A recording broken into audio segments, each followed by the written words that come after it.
चलिए इतिहास के पन्ने पलटते हैं और जानते हैं अपने महान और भारत के वीर सपूतों के बारे में, जिनके बारे में शायद आज तक हमने कभी नहीं सुना।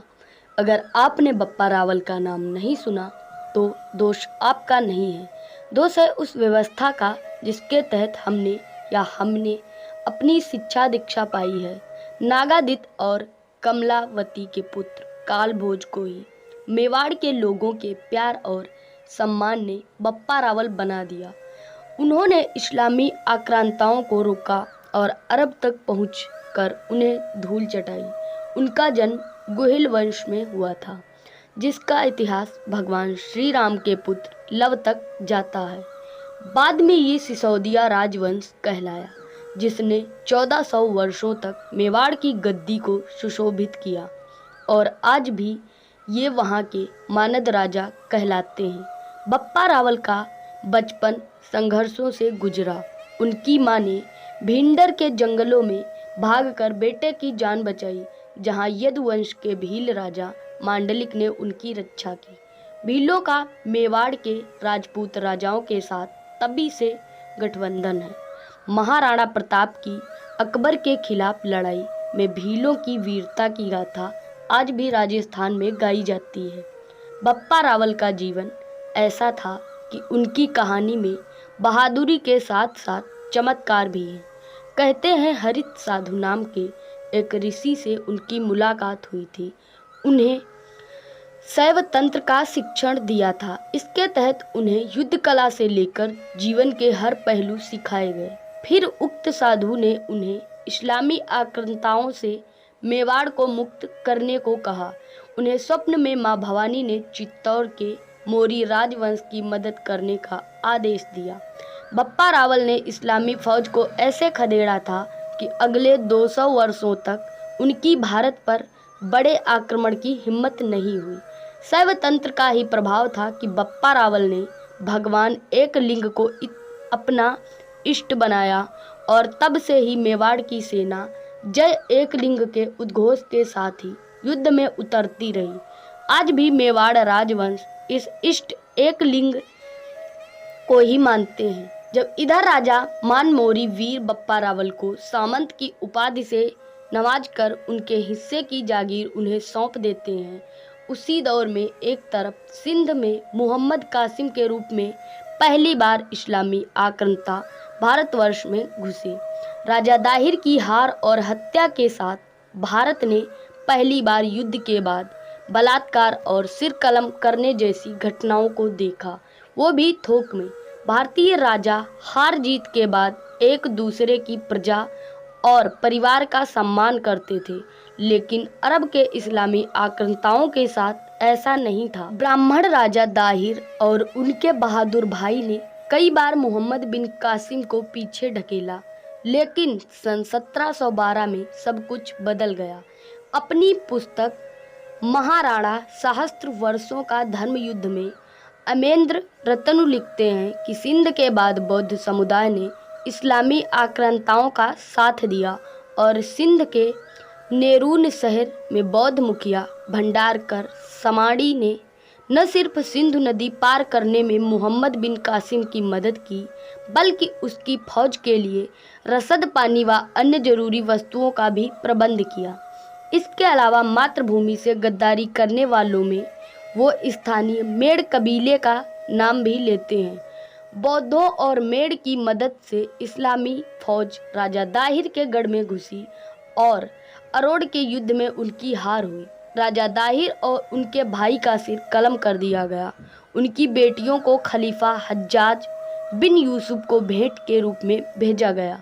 कई महिलाओं को सेक्स स्लेव बना दिया गया और सिंध के अमीरों को लूटकर मोहम्मद बिन कासिम मेवाड़ की तरफ बढ़ा। राजा दाहिर के बेटे ने भागकर मेवाड़ में शरण ली और बप्पा रावल को पूरी स्थिति के बारे में बताया। महिलाओं के साथ इस अत्याचार ने बप्पा रावल को क्रोधित कर दिया, लेकिन वो एक लंबे युद्ध के लिए गठबंधन तैयार करने में लग गए।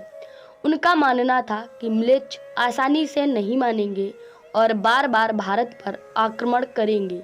बप्पा रावल ने मालवा के शासक गुर्जर प्रतिहार राजवंश के नागभट्ट प्रथम के साथ गठबंधन किया।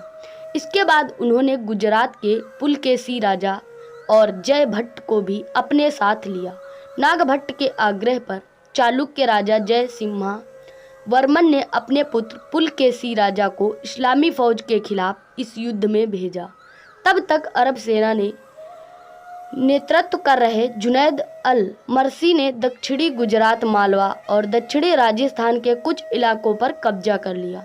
सन 738 में हिंदुओं की 6000 की सेना ने 60,000 की अरब फौज के साथ जोधपुर के नज़दीक युद्ध किया। जुनैद का इस युद्ध में वध कर दिया गया और इस्लामी फौज को खदेड़कर अरब की उमैयद वंश को कड़ा संदेश भी दे दिया गया। मध्य पूर्व, पर्शिया, मेसोपोटामिया, सीरिया, उत्तरी अफ्रीका में उन्होंने जो सफलता पाई थी उसे वो भारत में नहीं दोहरा पाए। बप्पा रावल की रणनीति ने पश्चिमी भारत का गणित ऐसा बदला कि इसकी चर्चा दुनिया में होने लगी। सोचिए, भारत पर खलीफा का राज हो जाता तो यहाँ के हिंदुओं, खासकर महिलाओं की क्या स्थिति होती। जेम्स टाड ने लिखा है कि हिंदू सेना ने ईरान तक अरबों को खदेड़ा और उन्हें कहीं शरण नहीं मिल रही थी। बप्पा रावल मानवीय मस्तिष्क को समझने वाले व्यक्ति थे। बप्पा रावल जब अफगानिस्तान पहुंचे तो गजनी नामक शहर पर उन्होंने किसी सलीम को शासन करते हुए पाया। बप्पा रावल ने सलीम को हराकर अपने भतीजे को वहां बिठाया, जिससे अगले कई शताब्दियों तक वहां हिंदुओं का शासन रहा। बप्पा रावल ने सलीम की बेटी से शादी भी की थी। अरब से लौटते समय दूरदर्शी बप्पा रावल ने कई चेक पोस्ट स्थापित किए। राजा दाहिर सेन की बेटियों प्रेमला और सूर्या ने खलीफा से झूठ बोला कि मोहम्मद बिन कासिम ने खलीफा के पास भेजने से पहले उन दोनों को अपवित्र कर दिया है। इसे सुनते क्रोधित खलीफा ने कासिम को तलब किया। उसे बांधकर बंद करके लाया जा रहा था, लेकिन रास्ते में वो भी कुत्ते की मौत मर गया। बाद में राजा दाहिर की बहादुर बेटियों ने खलीफा को बता दिया कि उन्होंने झूठ बोला था, जिसके बाद क्रूर इस्लामी शासक ने दोनों को दीवार में जिंदा दफनाने का हुक्म जारी कर दिया। पर्शियन पुस्तक चचनामा में इस घटना का जिक्र है। बप्पा रावल की जीत के बाद चित्तौड़ की कमान भी मौर्य राजवंश से उनके हाथ में आ गई। उन्हें महाराव की उपाधि मिली। उन्हें हिंद सूरज भी कहा गया। उन्हें राजगुरु की उपाधि भी मिली। बप्पा रावल को भील समाज ने रावल, पाकिस्तान का रावलपिंडी कभी बप्पा रावल का एक बड़ा चेक पोस्ट हुआ करता था, जिस जगह का ये नाम पड़ा।